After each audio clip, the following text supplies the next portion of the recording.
The collector arrives. The sleek obsidian ships appeared without warning above Earth's orbital stations, their arrival causing every sensor array in the Sol system to scream alerts. Captain Sarah Chen watched from the bridge of the UES Defiance as three massive vessels materialized from hyperspace, each one dwarfing Earth's largest battleships. Their hulls were smooth as black glass, unmarked by any weapon scarring or battle damage. These ships had never needed to fight. "Man, they're broadcasting on all frequencies," reported Communications Officer Liu, his voice tight with barely controlled tension.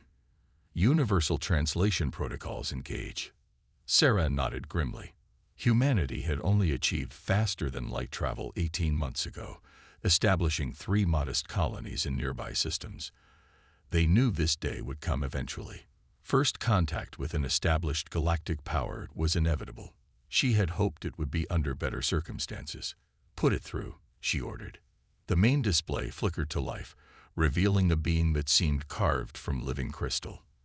Ambassador Therix of the Zephyrian Collective stood nearly 8 feet tall, his translucent blue form radiating in cold authority that had cowed 1,000 species before humanity. His 4 arms moved with practiced grace as he arranged digital documents in the air before him. "Greetings, primitive species of Sol 3, Therix began, his voice carrying the bored tone of someone who had delivered this speech countless times. "I am Ambassador Therix, representing the Zephyrian Collective's Department of Galactic Commerce and Debt Recovery. Your species has recently achieved faster-than-light capability and established extrasolar colonies. This triggers the Universal Galactic Entry Protocols established 47,000 years ago." Sarah exchanged glances with her tactical officer, Commander Hayes. Neither had ever heard of such protocols, but then again, humanity was new to this cosmic stage. According to Galactic Commercial Code Section 4847, Subsection J, any species achieving interstellar colonization status incurs an immediate galactic entry fee. Therix continued, gesturing to floating holographic documents covered in symbols from dozens of alien languages. "This fee covers the costs of galactic infrastructure maintenance, hyperspace lane management, and administrative overhead that your species will now benefit from." "How much?" Sarah asked bluntly, cutting through the bureaucratic nonsense. Thyrix's crystalline features arranged themselves into what might have been a smile. "The standard fee is 10 million metric tons of refined quantum crystals, or the equivalent in energy currency. Payment is due within 30 standard galactic days." The bridge fell silent. Sarah felt her heart sink. Humanity had discovered quantum crystals in only 3 locations across their colonies, and their total refined output over the past year had been less than 50 tons. 10 million tons represented more quantum crystals than Earth had ever seen. "And if we can't pay?" Director Marcus Webb's voice crackled over the comm from Earth's surface. Webb was humanity's chief diplomatic officer, hastily promoted when first contact protocols went active. "Standard collection procedures apply," Therix replied with casual indifference. "Asset seizure begins with colonial installations, proceeds to industrial infrastructure, and concludes with population transfer to designated labor colonies. Your species would join the collective's workforce until the debt is satisfied. Historical data suggests this process typically requires between 200 and 500 years, depending on productivity levels." The words hung in the space between the ships like a death sentence. Sarah watched Therix shuffle through more documents, his movements mechanical and routine. This creature had done this before. Many times. "I need to consult with Earth's leadership," Webb said carefully. "Surely some arrangement can be made." "Of course," Therix agreed. "The collective is always willing to work with developing species. We can offer extended payment plans at only 12% annual interest, or work-study programs where your population can learn valuable skills while servicing the debt. Very generous terms, considering your species' limited assets." Sarah cut the transmission and turned to her crew. The bridge of the Defiance had never felt smaller. Around them, the rest of Earth's hastily assembled defense fleet waited for orders. 12 ships total, the pride of humanity's space navy, each one smaller than the smallest Zephyrian vessel's shuttle bay. "Captain," Hayes said quietly, "our entire fleet couldn't scratch the paint on one of those ships. Their shielding technology alone is centuries ahead of anything we have." Sarah cut the transmission and turned to her crew. The bridge of the Defiance had never felt smaller. Around them, the rest of Earth's hastily assembled defense fleet waited for orders. 12 ships total, the pride of humanity's space navy, each one smaller than the smallest Zephyrian vessel's shuttle bay. "Captain," Hayes said quietly, "our entire fleet couldn't scratch the paint on one of those ships. Their shielding technology alone is centuries ahead of anything we have." "I know," Sarah replied, studying the alien vessels through the view screen. She had started her career as an asteroid miner, working the belt for rare minerals to feed Earth's growing space industry. Back then, the biggest worry was claim jumpers and equipment failures. Now she faced the potential enslavement of her entire species.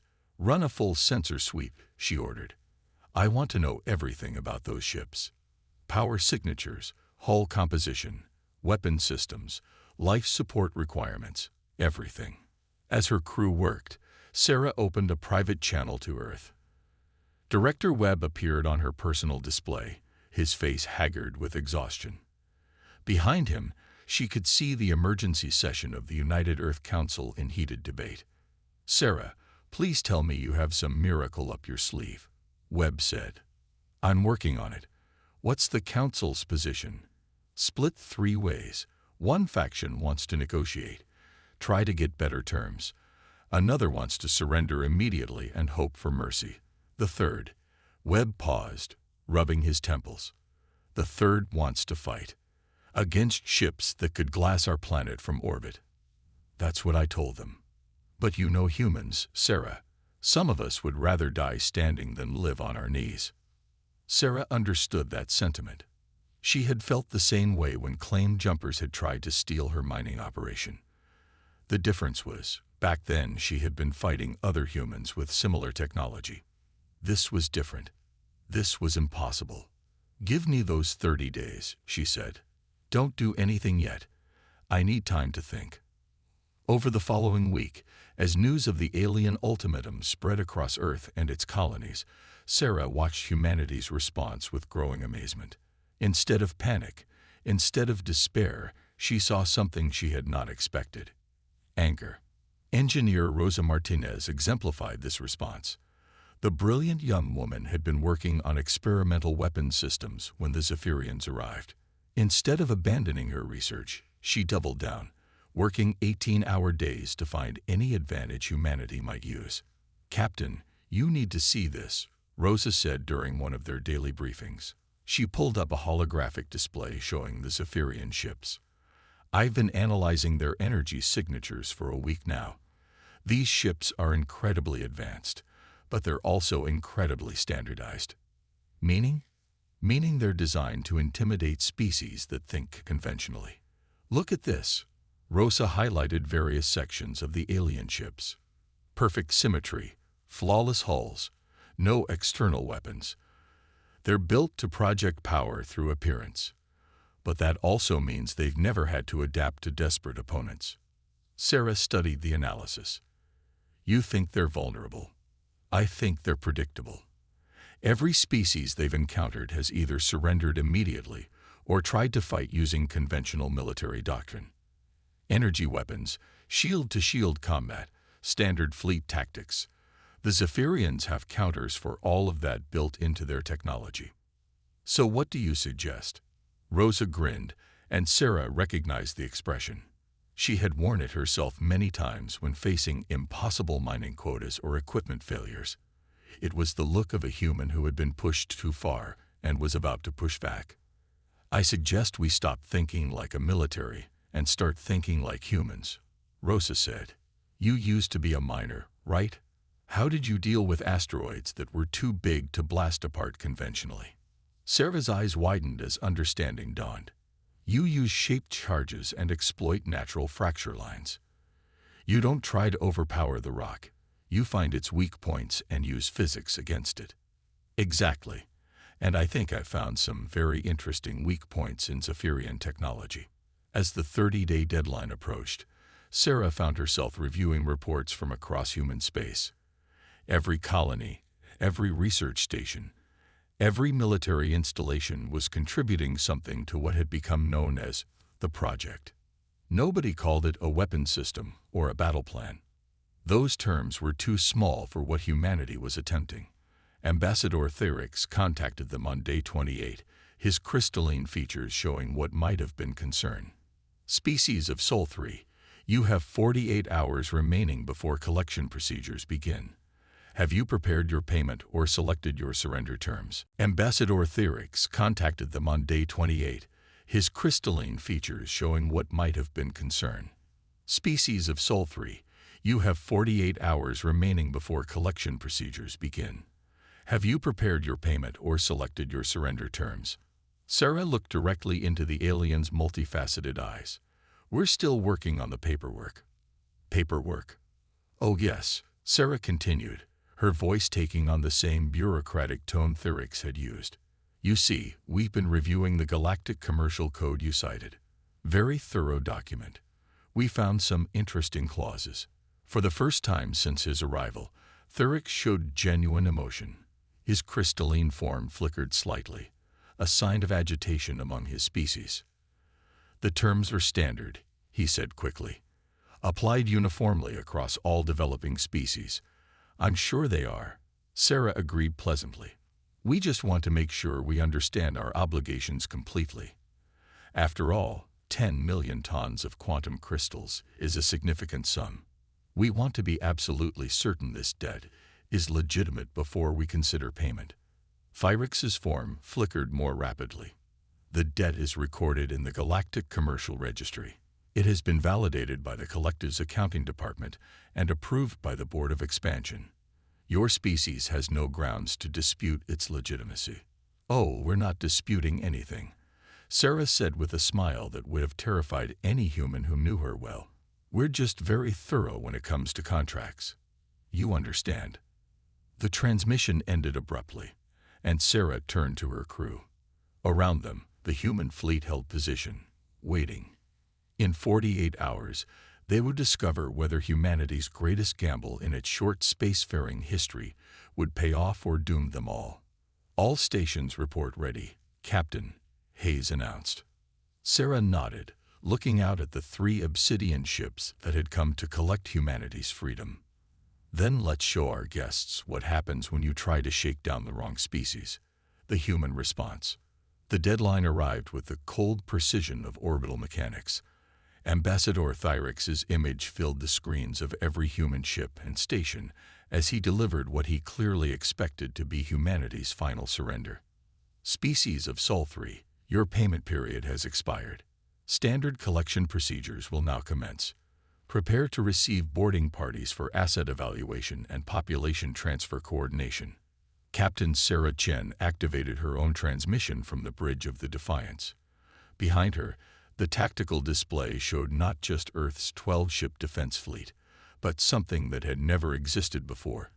A unified human response. Ambassador Therix, Sarah began, her voice carrying across space to every human settlement in the Sol system and beyond. Before you begin your collection procedures, I believe we need to discuss some irregularities we've discovered in your documentation. Therix's crystalline form rippled with impatience. There are no irregularities. The debt is standard and legitimate. Prepare for boarding.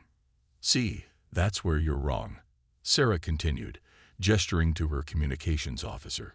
Suddenly, the space around the Zephyrian ships filled with new contacts. Ships emerged from behind asteroids, from the shadows of planets, from the outer system where they had been hiding for weeks. Not just human ships, but vessels from dozens of different species. What is the meaning of this? Therix demanded, his voice losing its bureaucratic calm for the first time. It means, Ambassador, that we did our homework, Sarah replied. You see, humans have this annoying habit of asking questions, So when you presented us with your galactic entry fee, we started digging. And we found some very interesting things. On every screen, data began flowing. Financial records, communication intercepts, testimonies from species across the galaxy. Rosa Martinez had spent the last month not just analyzing Zephyrian technology, but hacking into their databases.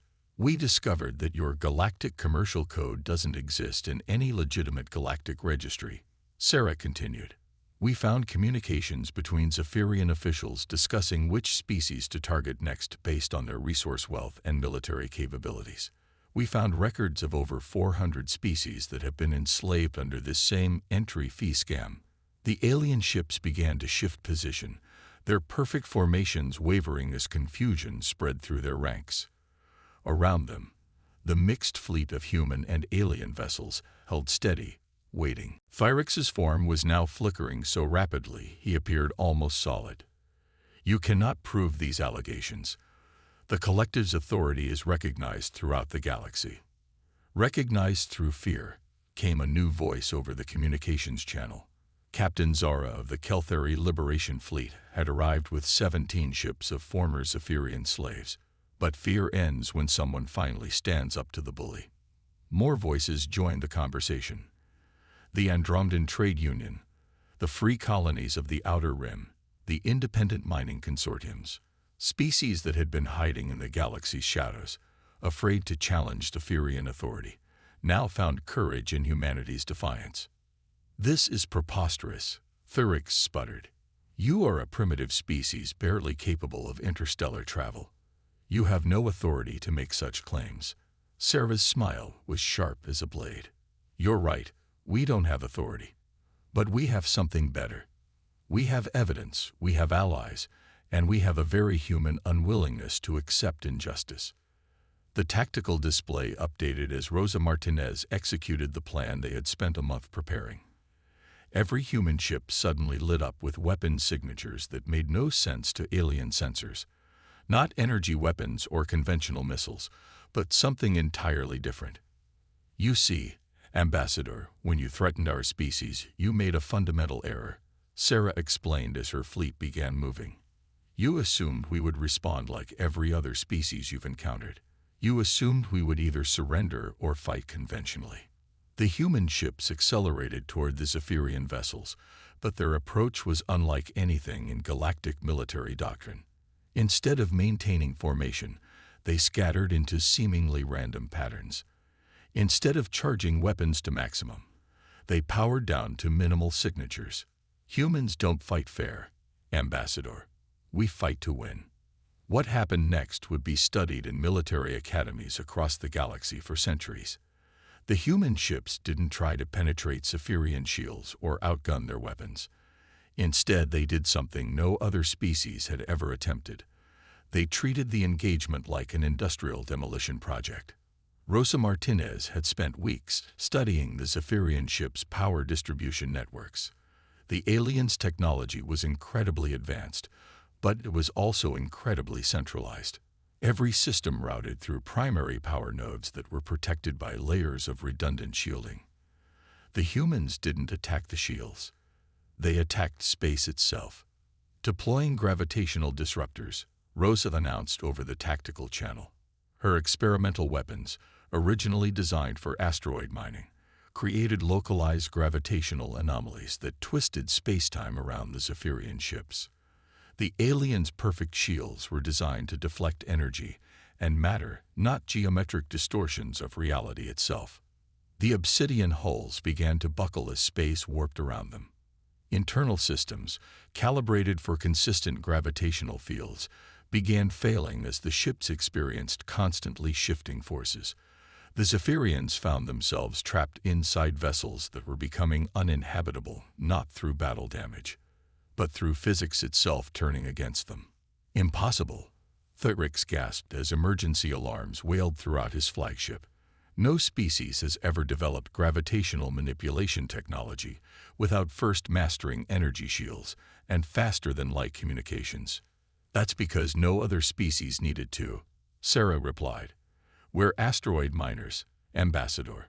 We've been manipulating gravity and exploiting structural weaknesses since we first left our home planet. We just scaled up the technology. Around the solar system, the battle continued with the strange asymmetry that would become humanity's signature. Human ships used repurposed mining equipment to create gravity wells that dragged Zephyrian vessels off course. They deployed clouds of metallic chaff that interfered with alien sensors not through jamming, but by creating false gravitational signatures. They launched boarding pods that didn't try to penetrate hulls, but instead attached themselves to ships and began the slow process of cutting through with industrial plasma torches.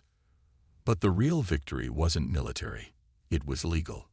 Ambassador Thyrix, Sarah announced as his flagship struggled against gravitational forces that were slowly tearing it apart. By the authority vested in me by the newly formed Galactic Justice Coalition, you and the Zephyrian Collective are under arrest for fraud, extortion, and slavery on a galactic scale. You have no authority. Thyrix screamed. Ambassador Thyrix, Sarah announced as his flagship struggled against gravitational forces that were slowly tearing it apart. By the authority vested in me by the newly formed Galactic Justice Coalition, you and the Zephyrian Collective are under arrest for fraud, extortion, and slavery on a galactic scale. You have no authority. Thyrix screamed. Actually, we do, came another voice. Admiral Kresh of the Andromedan Trade Union spoke with the weight of 10,000 years of galactic law behind him.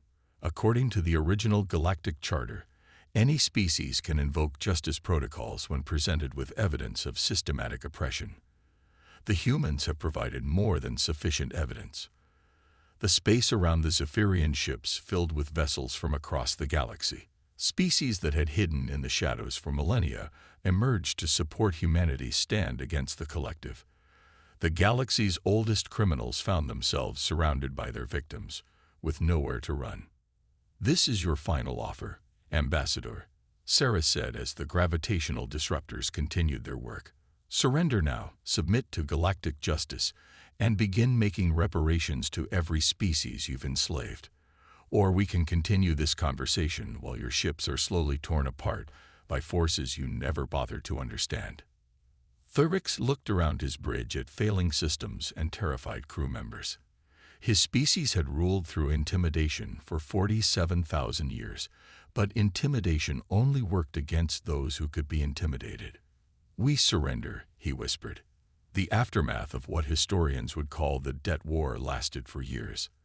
The Zephyrian Collective, stripped of its ill-gotten wealth and enslaved populations, was reduced to a minor trading partner desperately trying to rebuild its reputation.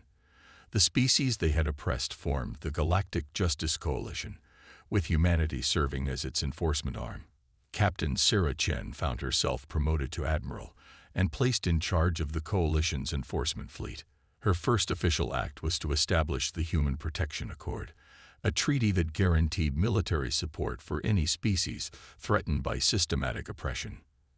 Engineer Rosa Martinez became the galaxy's leading expert on unconventional warfare, her techniques studied and adapted by species across the stars. The gravitational manipulation technology she had developed opened new fields of science and industry that transformed galactic civilization. Director Marcus Webb was elected as the first chairman of the Galactic Justice Coalition, his diplomatic skills helping to negotiate reparations that would restore hundreds of enslaved species to freedom. But perhaps the most significant change was philosophical. For 47,000 years, the galaxy had operated under the assumption that might made right, that advanced technology gave moral authority. Humanity had proven something different, that justice, creativity, and sheer stubborn refusal to accept injustice could overcome any technological advantage. Ambassador Thyrix, now serving as a junior clerk in the Coalition's reparations department, often reflected on the moment when everything changed. He had come to collect a debt, and instead found himself paying one that had been accumulating interest for millennia. The humans had taught the galaxy a valuable lesson. When someone comes to collect what isn't owed, sometimes the proper response is to demand payment of what is. And when the galaxy called in its debts, humanity had replied with fire and fury, but most importantly, with justice. The stars themselves seemed brighter now, freed from the shadow of fear that had darkened them for so long. In the end, the greatest debt had been paid not in quantum crystals or enslaved labor, but in the simple recognition that every species deserved the chance to reach for those stars in freedom.